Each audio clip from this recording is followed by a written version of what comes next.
संक्षिप्त महाभारत के शांति पर्व में श्री व्यास जी का राजा युधिष्ठिर को अश्वमुनि का कहा हुआ धर्म उपदेश सुनाना।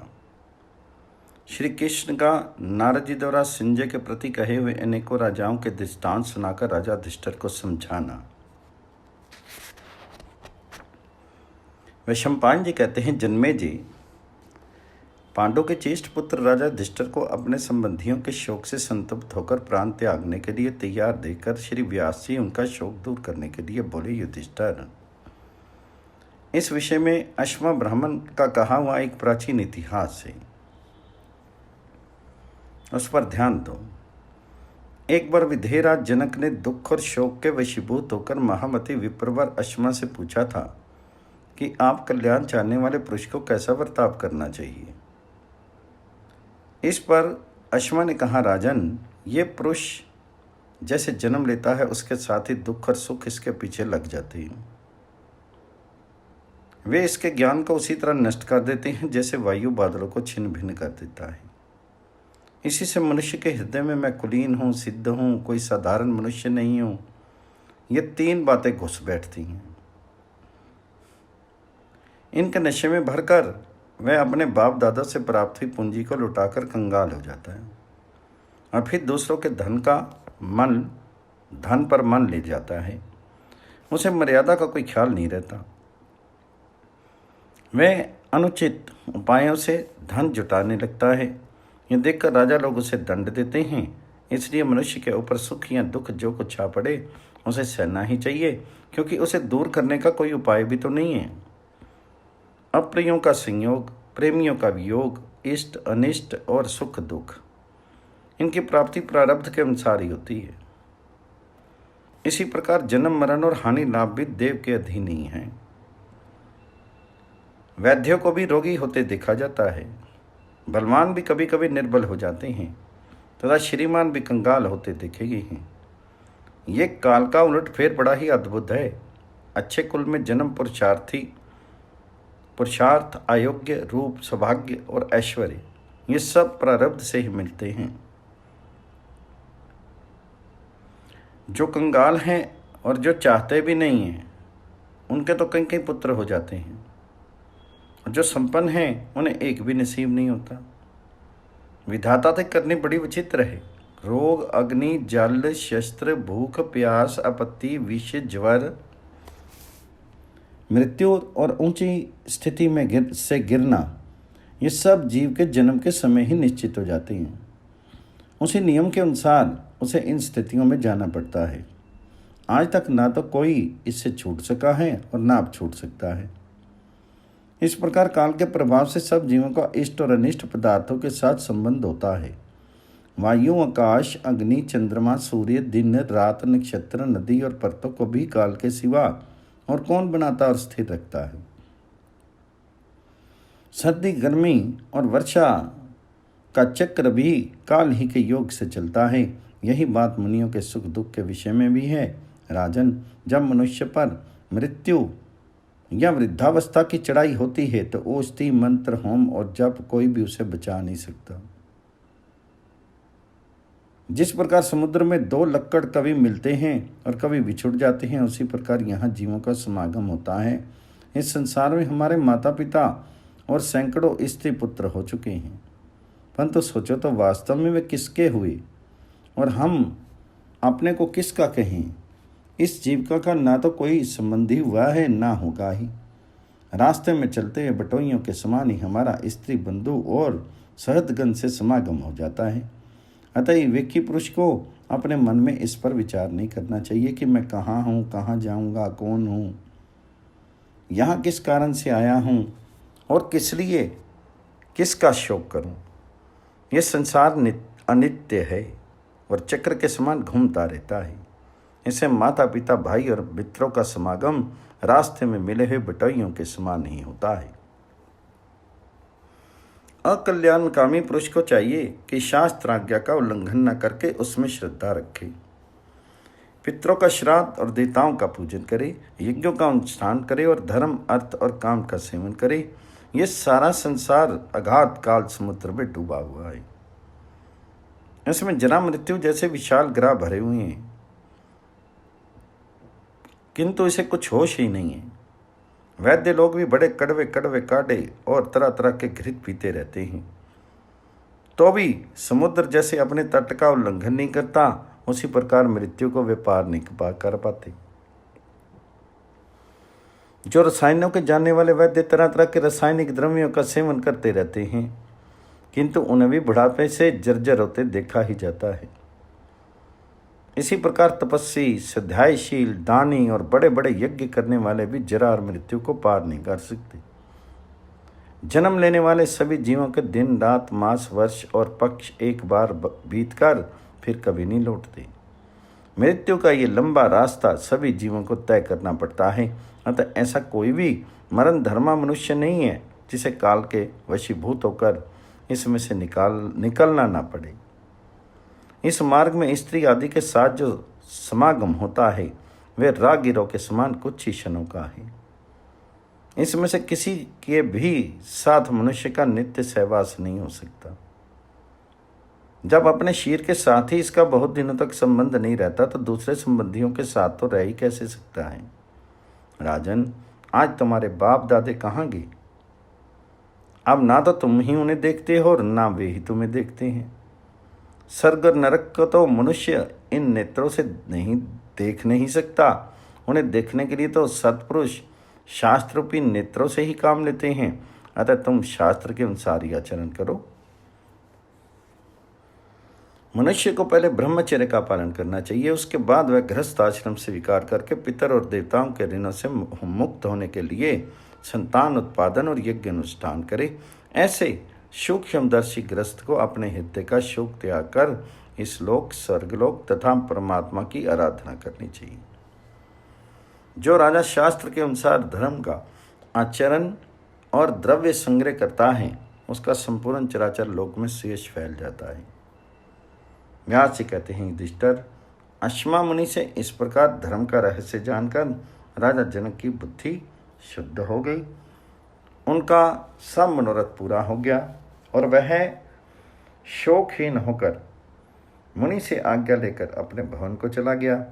इसी प्रकार तुम भी शोक त्याग कर खड़े हो जाओ, मन को प्रसन्न करो और शास्त्र धर्म के अनुसार जीते हुए इस पृथ्वी के राज्य को भोगो। वैशंपायन जी कहते हैं, राजन, व्यास जी का ये उपदेश सुनकर राजा युधिष्ठिर ने कुछ भी नहीं कहा।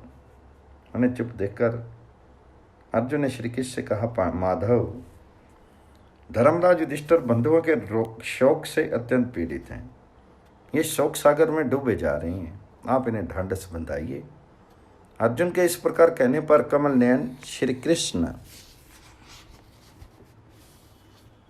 राजा युधिष्ठिर के पास जाकर बैठ गए। धर्मराज श्री कृष्ण की बात टाल नहीं सकते थे, क्योंकि बचपन से ही श्री कृष्ण के प्रति उनकी अर्जुन से भी बढ़कर प्रीति थी। तब श्री श्याम सुंदर ने उनका हाथ पकड़कर उन्हें अपने वचनों से प्रसन्न करते कहा, राजन, अब आप शोक मत करें। ये आपके शरीर को सुखाई देता है। जो लोग इस रण आंगन में मारे गए हैं उनका मिलना तो अब संभव है नहीं।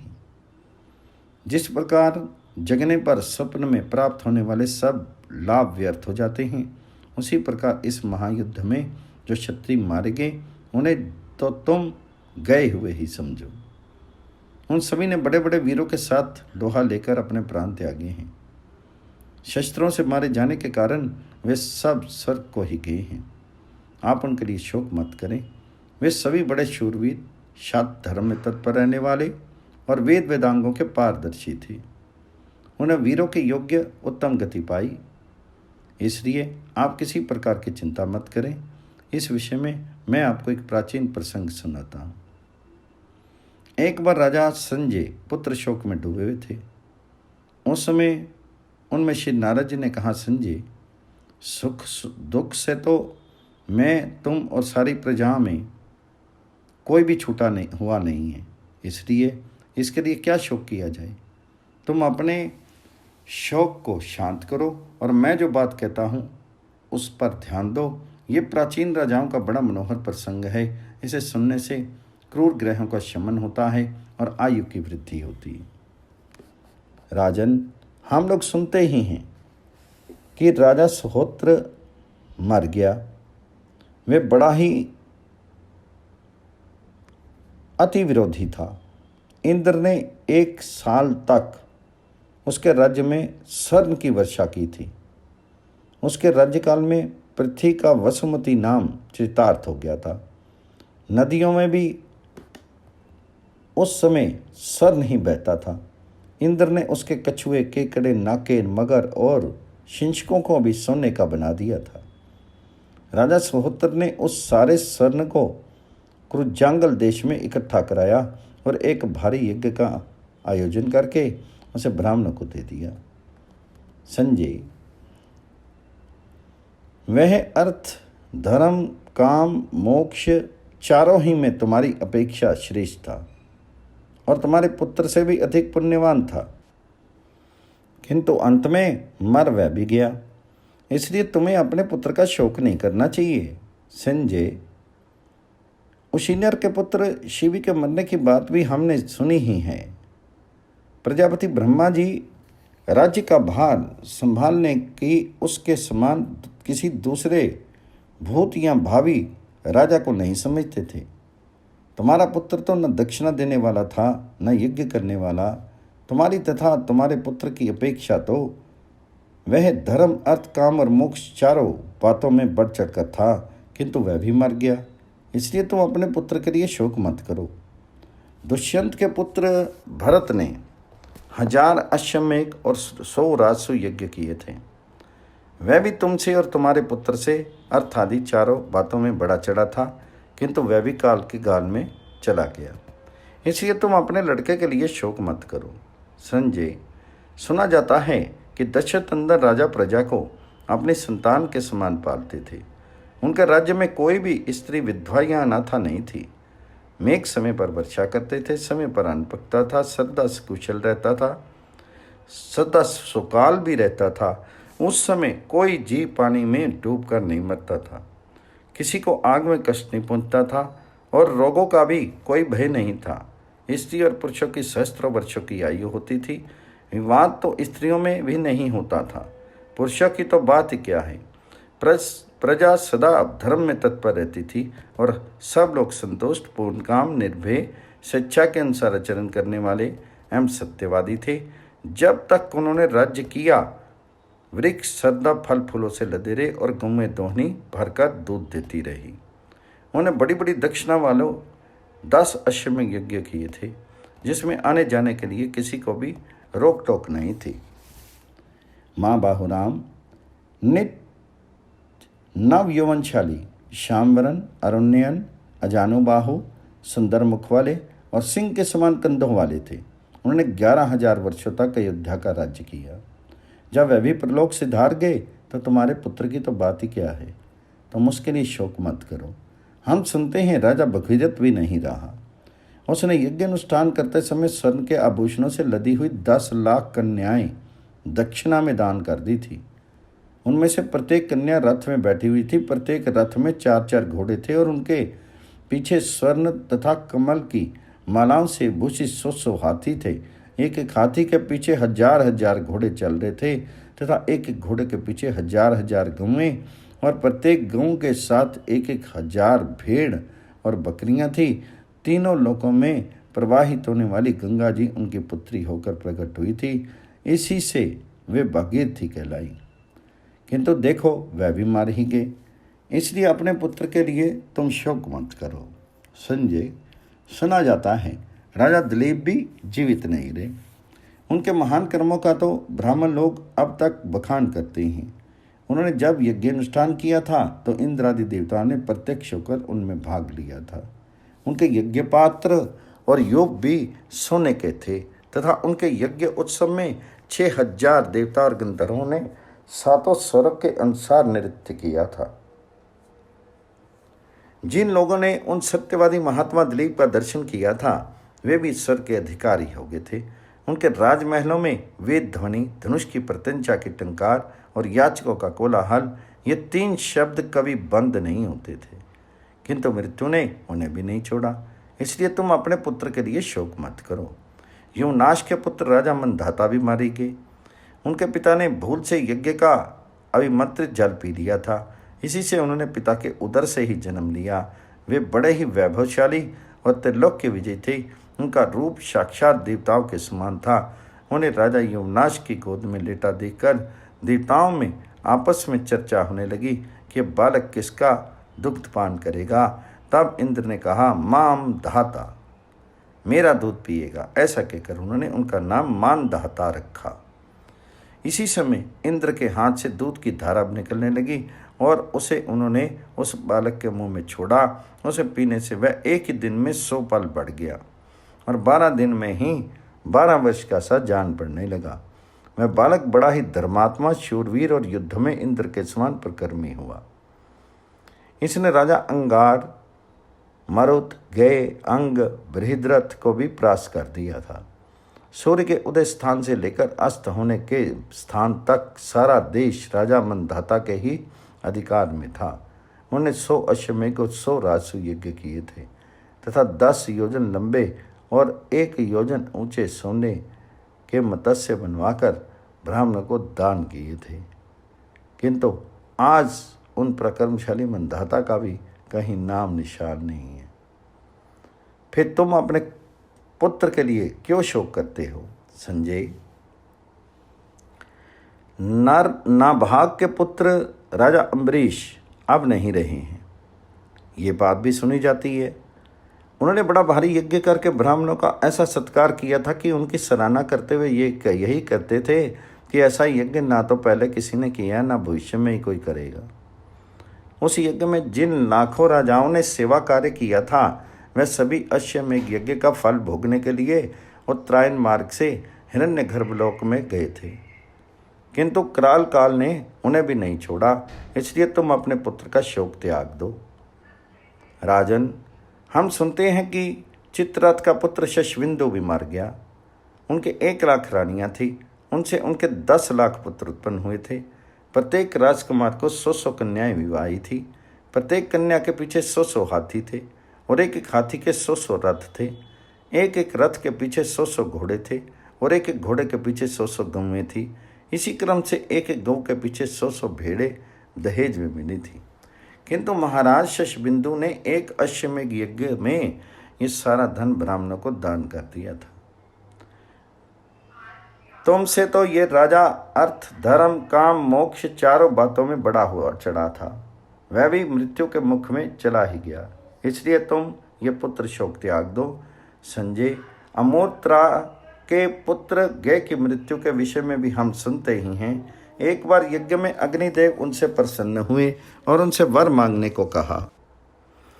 तब गय ने कहा कि अग्निदेव, आपकी कृपा से मेरे पास अक्षय धन हो, धर्म में मेरी श्रद्धा रहे और सत्य में मन का अनुराग हो।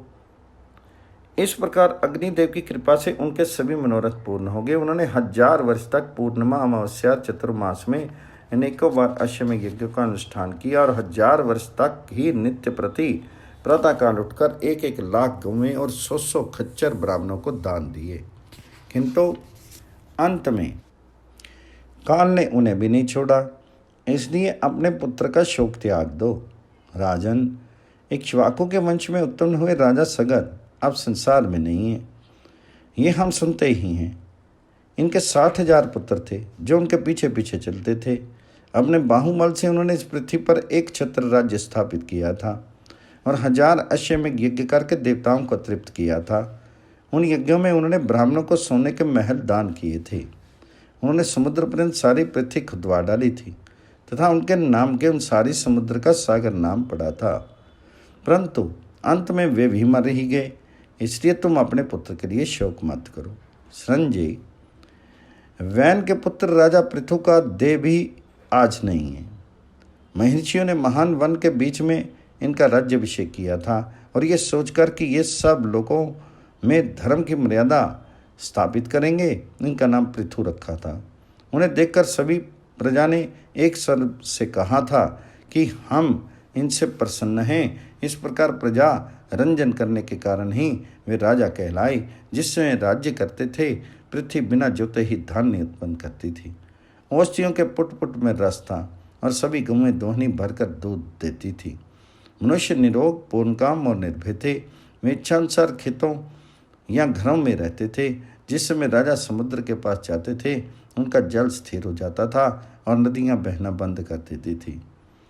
उन्होंने एक अश्वमेध महायज्ञ करके उसमें ब्राह्मणों को सोने की 21 पर्वत दान किए थे, किंतु अंत में उन्हें भी काल का ग्रास बनना पड़ा। इसलिए तुम अपने पुत्र का शोक छोड़ दो।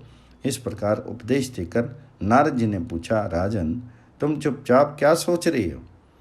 क्या मेरी बातों पर तुमने कुछ भी ध्यान नहीं दिया? मैंने जो कुछ कहा है वह व्यर्थ ही नहीं है। तो संजय ने कहा, महर्षि, आपका उपदेश व्यर्थ नहीं हुआ है। आपका दर्शन करके मेरा सारा शोक दूर हो गया है।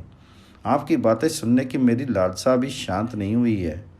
अमृतपान के समान उसके लिए मेरी उत्कंठा बनी ही हुई है। फिर भी मेरी ऐसी इच्छा है कि एक बार आपकी कृपा से पुत्र के साथ मेरा समागम हो जाए। तो नारद जी बोले, राजन, महर्षि पर्वत ने तुम्हें सर्नविष्टि नाम का पुत्र दिया था। मैं तो अब नष्ट हो चुका। इसके स्थान में मैं तुम्हें 1000 वर्ष तक जीवित रहने वाला हिरण्यनाभ का दूसरा पुत्र देता हूँ।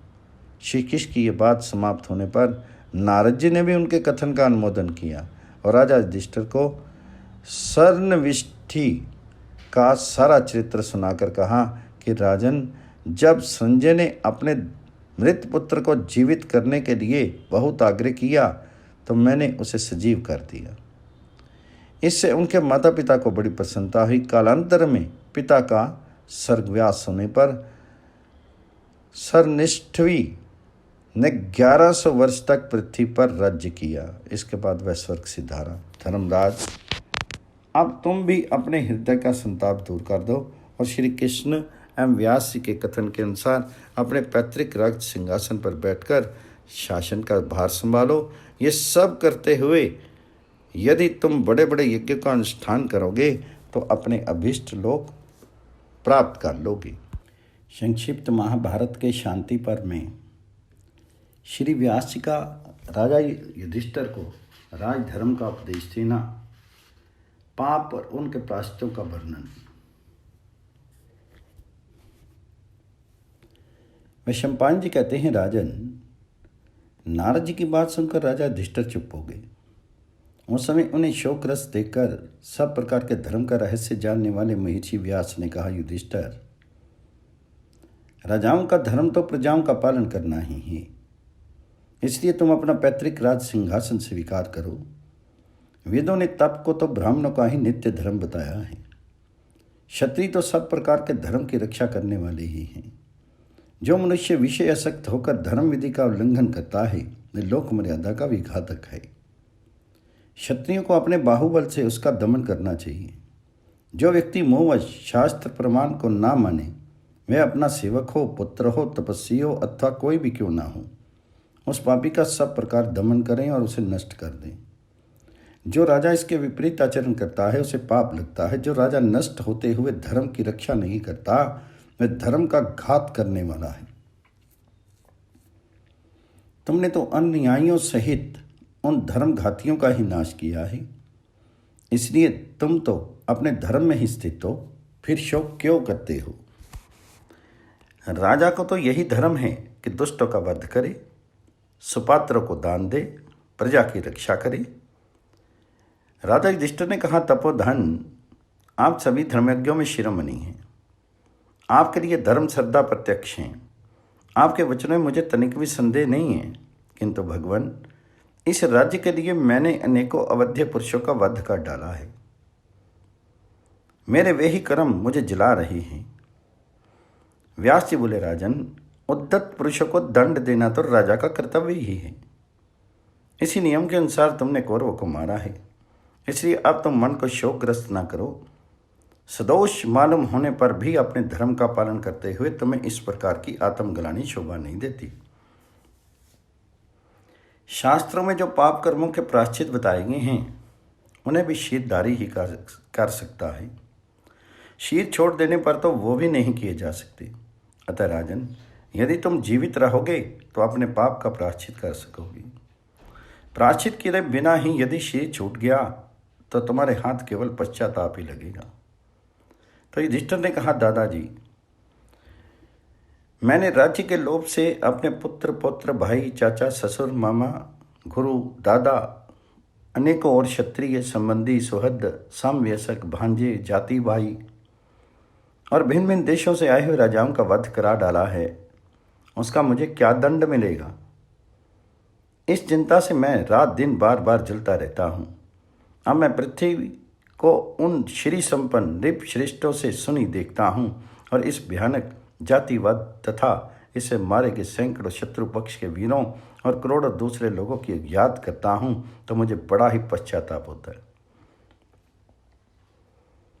आज जो अबलाएं अपने पुत्र, पति और भाइयों से शून्य हो गई हैं, उनकी क्या दशा होगी? वे उनका नाश करने वाले हम पांडव और यादवों को कोस रही होंगी और अत्यंत दीन होकर पृथ्वी पर पछाड़े खा रही होंगी। विप्रवर, उन स्त्रियों का अपने मृत संबंधियों के प्रति जैसा प्रेम है, उससे मुझे तो यही निश्चय होता है कि वे सब निसंदेह प्राण त्याग देंगी। धर्म की गति बड़ी सूक्ष्म है, अतः इस प्रकार हमें स्त्रीवध का ही पाप लगेगा। अपने सहोदरों को मारकर हमने बड़ा भारी पाप किया है, इसलिए अब हमें सिर नीचा किए नरक में ही गिरना पड़ेगा। अतः अब हम भीषण तपस्या करके अपने शरीर को त्याग देंगे। शरीर की दृष्टि में तपस्या के योग्य कोई उत्तम तपोवन हो तो बताने की कृपा करें। व्यास जी ने कहा, राजन, तुम क्षत्रियों में अग्रगण्य हो। तुम अपने धर्म के अनुसार ही इन क्षत्रियों को मारा है, इसलिए तुम शोक मत करो। वे सब तो अपने ही अपराध से मारे गए हैं। तुम भीम, अर्जुन या नकुल, सहदेव उन्हें मारने वाले नहीं हो। इनका संहार तो काल ने ही किया है। उनका तो ना कोई माता है, ना पिता है, ना किसी पर दया भी नहीं करता। वह तो प्रजा के कर्मों का साक्षी मात्र है। तुम्हारा युद्ध तो उनके लिए केवल निमित्त मात्र था। वह इसी प्रकार एक प्राणी से दूसरे की हत्या करता रहता है, कराता रहता है। इस संहार कर्म के लिए वह एक भगवान का ही स्वरूप है।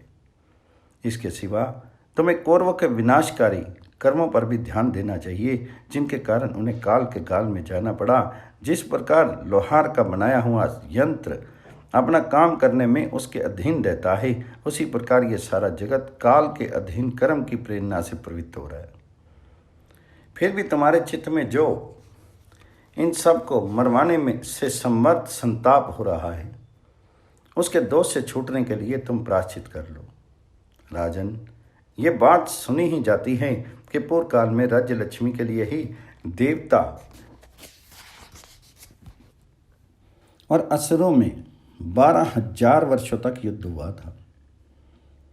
उसमें देवताओं ने दैत्यों का संहार करके स्वर्ग और पृथ्वी का आधिपत्य प्राप्त किया था।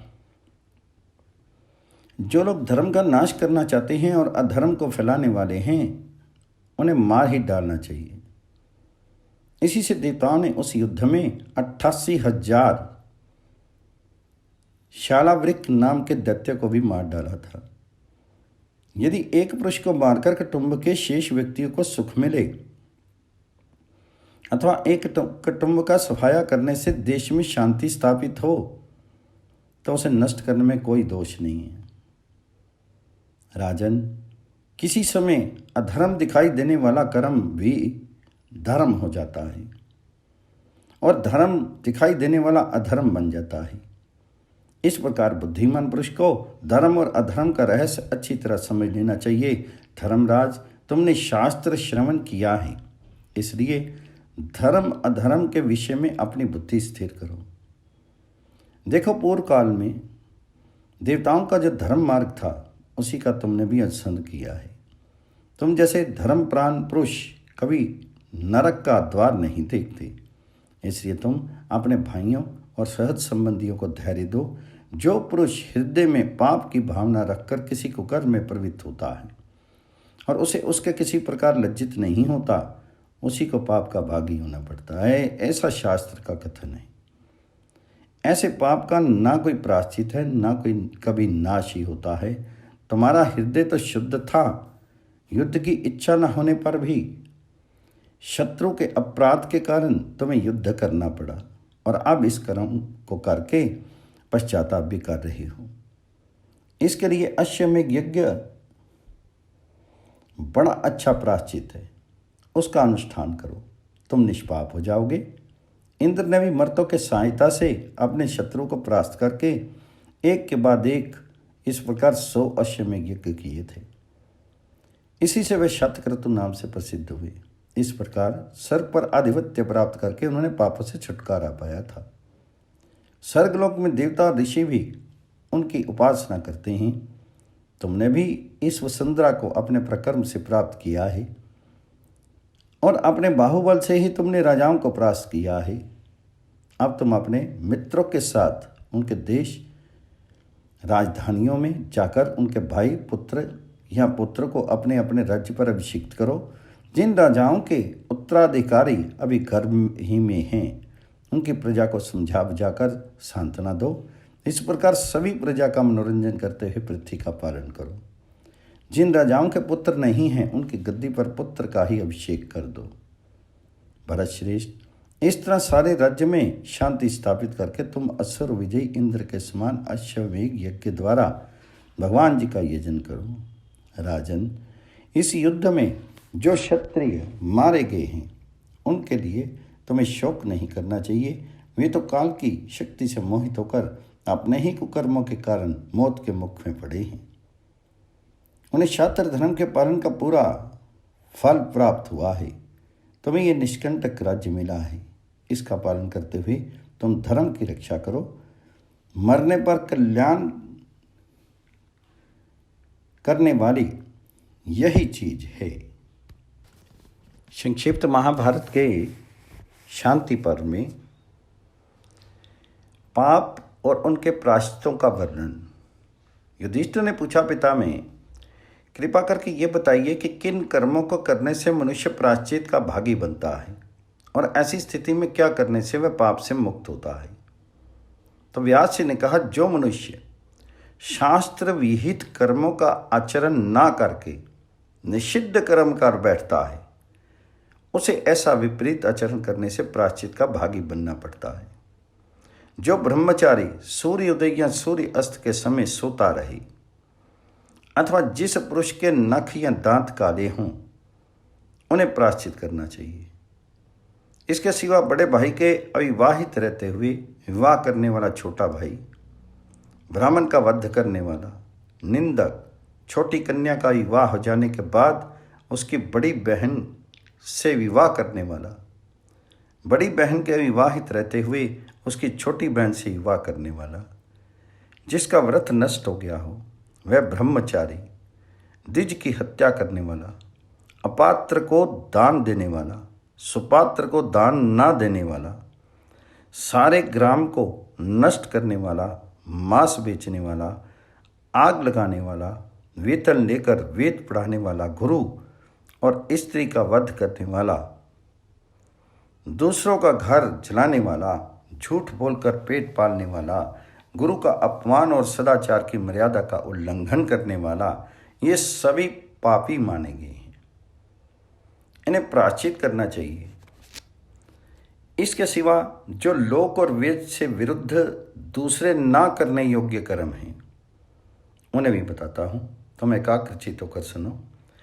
अपने धर्म को त्यागना, दूसरे के धर्म का आचरण करना, यज्ञ करने के अनअधिकारी से यज्ञ कराना, अभक्ष्य भक्षण करना, शरणागत को त्यागना, माता पिता और भरण पोषण के अधिकारी सेवक आदि का भरण पोषण ना करना, दूध दही आदि रसक को बेचना, पशु पक्षियों को मारना, शक्ति रहते हुए भी आग्नेय दान आदि कर्म नहीं करना, गोग्रास आदि नित्य दानों को नहीं देना, ब्राह्मणों को दक्षिण नहीं देना और ब्राह्मणों का धन ही छीन लेना, धर्म तत्व के जानने वाले ये सभी कर्म ना करने योग्य बताए गए। राजन, जो पुरुष पिता के साथ झगड़ा करता है, गुरु स्त्री के साथ संग करता है। ऋतुकाल होने पर अपने स्त्री के साथ सहवास नहीं करता, वह धर्म का त्याग करने वाला है। इस प्रकार संक्षेप और विस्तार से ऊपर जो कर्म कहे गए हैं, इनमें से किन्हीं को करने पर और किन्हीं को ना करने पर मनुष्य प्रायश्चित का भागी होता है। अब जिन जिन कारणों से इन कर्मों को करने पर भी मनुष्य को पाप नहीं लगता, वो सुनो। यदि युद्ध स्थल में कोई वेद वेदांतों का पारगामी ब्राह्मण भी हाथ में हथियार लेकर मारने के लिए आवे, तो उसका वध करने से ब्रह्म हत्या का पाप नहीं लगता। राजन, इस विषय में वेद का मंत्र भी है। मैं तुमसे वही बात कह रहा हूं जो वेद वाक्य के अनुसार धर्म मानी गई है। यदि कोई पुरुष अपने धर्म से डिगे हुए आतताई ब्राह्मण को मार डाले, तो इससे भी वह ब्रह्म हत्यारा नहीं होता। अनजाने में अथवा प्राण संकट के समय भी यदि मद्रापान कर ले, तो बाद में धर्मात्माओं की आज्ञा के अनुसार उसका पुनः संस्कार होना चाहिए। इसी प्रकार अन्य सब अभक्ष्य भक्षणों के विषय में भी समझना चाहिए। यदि कभी ऐसी कोई भूल हो जाए, तो प्रायश्चित से ही उसकी शुद्धि होती है। चोरी सदा निषिद्ध ही है, किंतु आपत्ति के समय यदि गुरु के लिए चोरी की जाए तो उसमें दोष नहीं है। यदि चोरी करने से किसी प्रकार की कामना ना हो, उससे प्राप्त हुई वस्तु को स्वयं ना भोगा जाए तथा आपातकाल में ब्राह्मण के सिवा किसी अन्य का धन ले लिया जाए, तो भी चोरी का पाप नहीं लगता। अपने या किसी दूसरे के प्राणों की रक्षा के लिए गुरु के लिए एकांत में स्त्री के साथ तथा विवाह के प्रसंग में झूठ बोलने से भी पाप नहीं लगता। यदि किसी कारण से स्वप्न में तेज स्खलित हो जाए, तो इससे ब्रह्मचारी का व्रत भंग नहीं होता, किंतु इसके लिए उसे प्रज्वलित अग्नि में घृत की आहुतियां छोड़कर प्रायश्चित करना चाहिए। यदि बड़ा भाई पतित हो जाए या संन्यास ले ले, तो छोटे भाई को विवाह करने में भी दोष नहीं है। अज्ञानवश किसी अपात्र ब्राह्मण को दान देने से तथा योग्य ब्राह्मण का सत्कार न करने से भी कोई दोष नहीं लगता। व्याभिचारिणी स्त्री का तिरस्कार करने से भी कोई दोष नहीं है। ऐसा करने से तो उसकी शुद्धि ही होती है और उसका भरण पोषण करने वाले को दोष भी नहीं होता।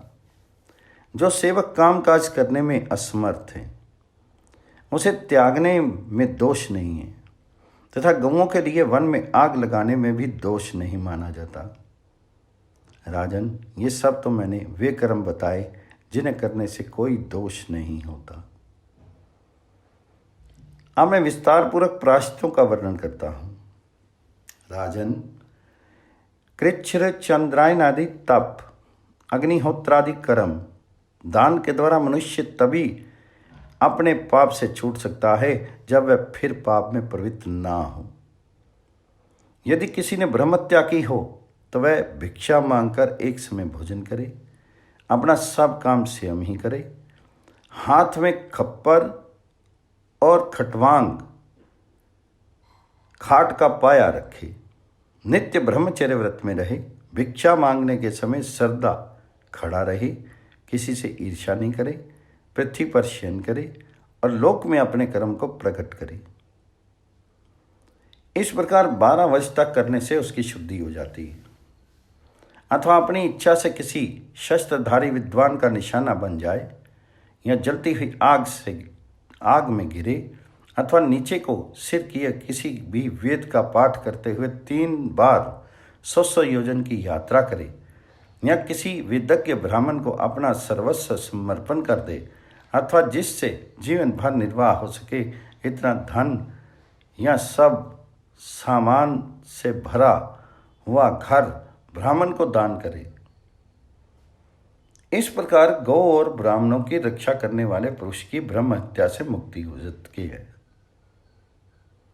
यदि कृच्छ्वत के अनुसार भोजन करें तो 6 वर्षों में, मासिक कृच्छ्वर्ष के अनुसार भोजन करने से 3 वर्षों में और एक मास में भोजन क्रम का परिवर्तन करते हुए अत्यंत तीव्र कृच्छ्व्रत के अनुसार अन्न ग्रहण करें तो 1 वर्ष में ब्रह्म हत्या से छुटकारा हो सकता है।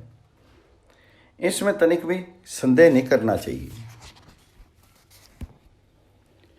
इसी प्रकार यदि उपवास ही किया जाए तो और भी जल्दी शुद्धि हो सकती है। इसके सिवा अश्वमेध यज्ञ से भी निसंदेह ये पाप छूट सकता है। श्रुति का कथन है कि जो इस प्रकार के लोग अभृत यज्ञान स्नान करते हैं वे सभी सब प्रकार के पापों से मुक्त हो जाते हैं। जो पुरुष ब्राह्मण के लिए युद्ध में प्राण दे देता है वह भी ब्रह्म हत्या से छूट जाता है। ब्रह्म हत्या होने पर भी जो पात्र ब्राह्मण को 1,00,000 गौएं दान देता है उसके तो कभी सभी पाप नष्ट हो जाते हैं। जो मनुष्य दूध देने वाली 25,000 कपला गाय पात्रों को दान करता है वह भी सब पापों से छूट जाता है। मरने के समय दरिद्र और सत्पुरुषों को बछड़े वाली 1,000 दुधारू गाय देने से भी मनुष्य इस पाप से मुक्त हो जाता है। जो राजा सुपात्र ब्राह्मणों को काम्बोज देश में उत्पन्न हुए 100 घोड़े दान करता है वह भी ब्रह्म हत्या के पाप से छूट जाता है।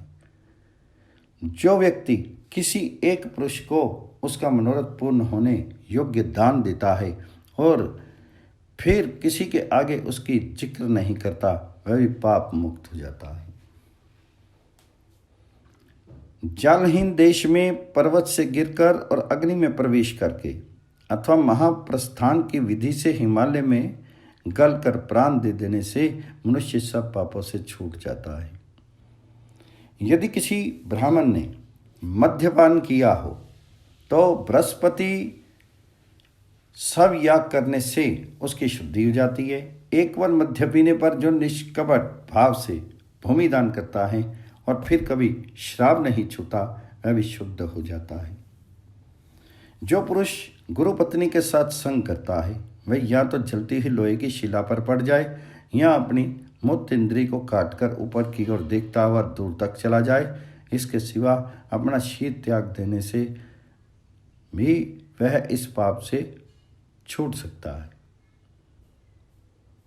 अथवा जो महाव्रत का अर्थात 1 महीने तक जल भी ना पीने का नियम का पालन करता है, ब्राह्मणों को अपना सर्वस्व दे देता है या गुरु के लिए युद्ध में प्राण होम देता है वह भी इस पाप से मुक्त हो जाता है।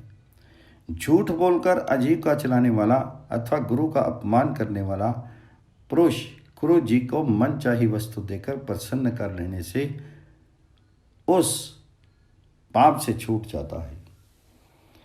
जिसका ब्रह्मचर्य व्रत खंडित हो गया हो उसे ब्रह्म हत्या के लिए बताया हुआ प्रायश्चित करना चाहिए अथवा 6 महीने तक शीर पर गऊ का चमड़ा ओढ़ने से वह इस पाप से छूट सकता है। यदि कोई मनुष्य किसी का धन चुरा ले तो किसी न किसी उपाय से उसे उतना ही धन लौटा देने से वह उस पाप से मुक्त हो सकता है। बड़े भाई के अविवाहित रहते हुए विवाह करने वाला छोटा भाई और उसका बड़ा भाई वे दोनों संयम पूर्वक 12 दिन का कृच्छ व्रत करने से पवित्र हो गए हैं। इसके सिवा यदि वह छोटा भाई बड़े भाई के विवाह कर लेने पर अपनी विवाहिता स्त्री के साथ फिर विवाह संस्कार करा ले तो इससे भी उक्त दोष निवृत्त हो जाता है और उसके पितरों का भी उद्धार होने में सहायता मिलती है तथा ऐसा करने से स्त्री को भी कोई दोष नहीं होता। यदि अपनी स्त्री के प्रति किसी प्रकार के पाप आचरण की शंका हो तो पुनः अपवित्र अवस्था में होकर स्नान करने पर उसका समागम ना करे। भस्म से जैसे बर्तन साफ हो जाते हैं उसी प्रकार रज शुद्धि से भी स्त्री शुद्ध हो जाती है। पशु पक्षियों का वध करने वाला तथा तरह तरह के बहुत से पेड़ों को काटने वाला पुरुष 3 दिन तक वायु भक्षण करे और लोगों के सामने अपना दुष्कर्म प्रकट कर दे, इससे वह शुद्ध हो जाता है। जो पुरुष किसी प्रकार की हिंसा नहीं करता, राग द्वेष एवं मान अपमान से शून्य है, विशेष भाषण नहीं करता और मिथ्याहार करते हुए पवित्र और एकांत देश में रहकर गायत्री का जप करता है, वह सब पापों से मुक्त हो जाता है। अन्य सब प्रकार के पापों की शुद्धि के लिए भी ब्राह्मणों ने धर्म अधर्म के निर्णय में प्रमाणभूत शास्त्रों के कथन से ये ही विधि निश्चित की है। जो पुरुष दिन में आकाश की ओर दृष्टि रखता है, रात्रि में खुले मैदान में सोता है, 3 बार दिन में और 3 बार रात्रि में वस्त्रों सहित जल में घुसकर स्नान करता है और इस व्रत का पालन करते समय स्त्री शूद्र और पति से बात नहीं करता, वह अज्ञानवश किए हुए सब पापों से मुक्त हो जाता है। मनुष्य को अपने किए हुए शुभ या अशुभ कर्म का फल मरने के बाद भोगना पड़ता है। इसमें जिसकी अधिकता होती है उसी का फल उसे अधिक मिलता है। इसलिए दान, तप और शुभ कर्मों के द्वारा पुण्य की ही वृद्धि करनी चाहिए, जिससे वह पाप को दबाकर स्वयं बढ़ सके। सदा शुभ कर्मों का आचरण करें, पाप कर्म से दूर रहें, सुपात्र को धन दान करें और ऐसा करने से मनुष्य पाप से मुक्त हो जाता है। राजन, इसी प्रकार विवेकी पुरुष के लिए भक्ष और अभक्ष, वाच्य और अवाच्य, जानबूझकर और बिना जाने किए हुए पापों के भी प्रायश्चित बताए गए हैं। जो पाप जानबूझकर किया जाता है वह बड़ा होता है और अनजान में किए हुए पाप छोटा माना जाता है। ऊपर कही हुई विधि से पाप की निवृत्ति हो सकती है। जो आस्तिक और श्रद्धालु हैं उसी के लिए यह विधि कही गई है। नास्तिक, अश्रद्धालु और दंभ एवं द्वेष प्रधान पुरुषों के लिए इसका कोई उपयोग नहीं है। जो पुरुष मरकर सुख भोगना पड़ता है उसे श्रेष्ठ पुरुषों ने आचरण और धर्म का सेवन कराना चाहिए। राजन, तुमने अपने प्राणों की रक्षा के लिए अथवा स्वधर्म का पालन करने के लिए ही इनका वध किया है, इसलिए तुम तो इतने ही कारण से इस पाप से सदा मुक्त हो जाओगे। फिर भी यदि तुम्हें कुछ पश्चाताप है तो प्रायश्चित करो। इस प्रकार अनार्य पुरुषों की तरह रोष में भरकर अपना नाश मत करो। महाभारत के शांति पर्व में प्रायश्चित योग्य कर्म, अन्न की शुद्धि और दान के अन्न अधिकारी के विषय में सांब मनु का प्रसंग। व्यास जी बोले, राजन, इस विषय में एक पुरातन इतिहास प्रसिद्ध है। एक बार बहुत से तपस्वी ऋषि एकत्रित होकर सांब मनु के पास गए और उनसे धर्म का स्वरूप पूछते हुए बोले, दान, अध्ययन, तप, कार्य और अकार्य, इसका क्या स्वरूप है? उसके इस प्रकार पूछने पर मनु जी ने कहा, मैं संक्षेप और विस्तार से धर्म का यथार्थ स्वरूप बतलाता हूँ, आप ध्यान देकर सुनिए। शास्त्र में जिन पापों के प्रायश्चित का उल्लेख नहीं है उनकी निवृत्ति के लिए मंत्र, जप, होम और उपवास करें, आत्मज्ञान प्राप्त करें, पवित्र नदियों में स्नान करें, जहाँ प्रायश्चित करने वाले लोग रहते हों उन स्थानों में रहें। इन पुण्य कर्मों से ब्रह्मगिरी आदि पवित्र पर्वतों पर रहने से, स्वर्ण भक्षण करने से, जिसमें रत्न हो उन नदियों या सरोवरों में स्नान करने से, देव स्थानों में जाने से और घृतपान करने से अवश्य मनुष्य की तत्काल शुद्धि हो जाती है। मनुष्य को कभी गर्व नहीं करना चाहिए और यदि दीर्घायु की इच्छा हो तो तप्त कृच्छ व्रत की विधि से 3 दिन तक गर्म दूध, घृत और जल का सेवन करना चाहिए। बिना दी हुई वस्तु को नहीं लें। दान, अध्ययन और तप में तत्पर रहना, अहिंसा, सत्य, अक्रोध और यज्ञ, ये सब धर्म के लक्षण हैं। एक ही क्रिया देश और काल के भेद से धर्म या अधर्म हो जाती है। चोरी करना, झूठ बोलना, हिंसा करना आदि अधर्म भी अवस्था विशेष में धर्म माने जाते हैं। वे कि लोग जानते हैं कि धर्म और अधर्म ये दोनों ही देश काल के विचार से अधर्म और धर्म दोनों हो सकते हैं। लोक और वेद में धर्म के ये 2 भेद हैं, प्रवृत्ति धर्म और निवृत्ति धर्म।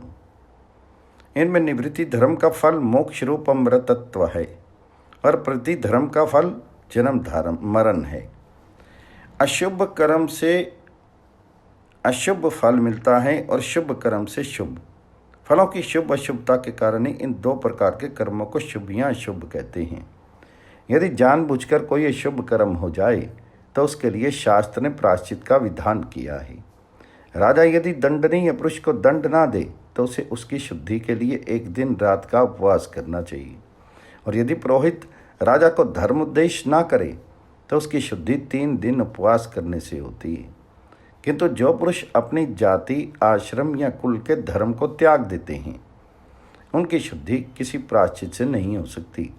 यदि धर्म निर्णय में कोई विवाद हो तो वेद और धर्मशास्त्र को जानने वाले 10 या 3 ब्राह्मणों को बुलाकर उनसे उसका निर्णय करावें और वे जैसा कहें वैसा करें। अब अन्न के विषय में विचार करते हैं।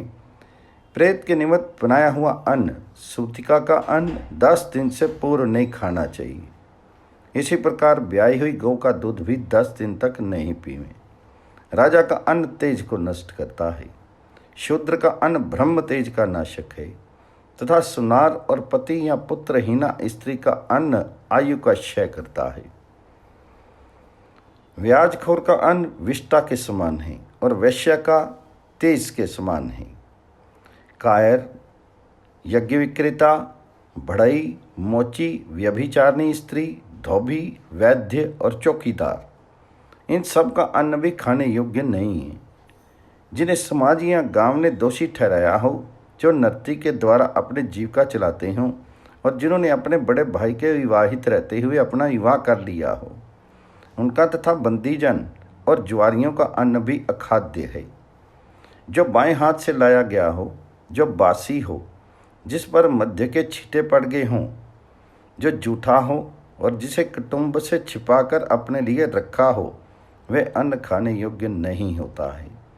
इस प्रकार जो पदार्थ आटे, ईख, शाक या दूध को बिगाड़ कर बनाए गए हों, वे भी नहीं खाने चाहिए।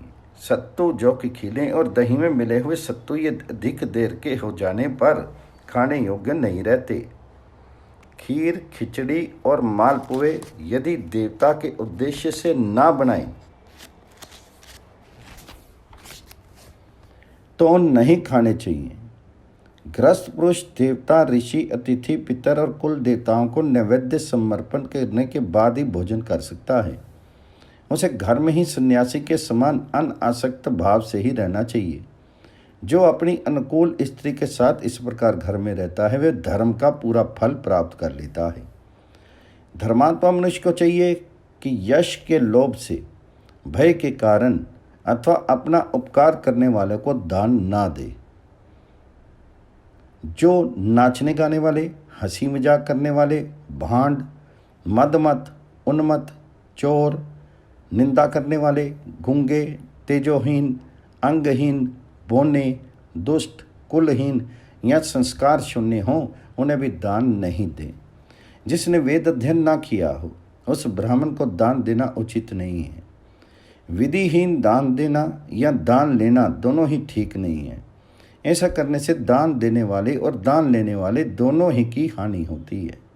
जिस प्रकार खैर की लकड़ी या पत्थर की शिला का आश्रय लेकर समुद्र पार करने वाला व्यक्ति बीच ही में डूब जाता है, उसी प्रकार ऐसे दाता और ग्रहीता दोनों ही नरक में डूबते हैं। जिस प्रकार लकड़ी गीली होने पर अग्नि प्रज्वलित नहीं होती, उसी प्रकार जिस दान लेने वालों में तप, सिद्धाई और सदाचार का अभाव होता है, वह अच्छा नहीं जान पड़ता। जिस प्रकार मनुष्य की खोपड़ी में भरा हुआ जल और कुत्ते की खाल में भरा हुआ दूध आपके आश्रय के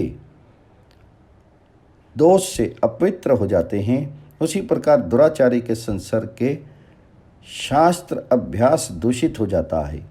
जो ब्राह्मण वेदहीन और अशास्त्रज्ञ होते हुए भी संतोषी और दूसरे के गुणों में दोष नहीं देखने वाला है, उसे दया करके ही दान देना चाहिए।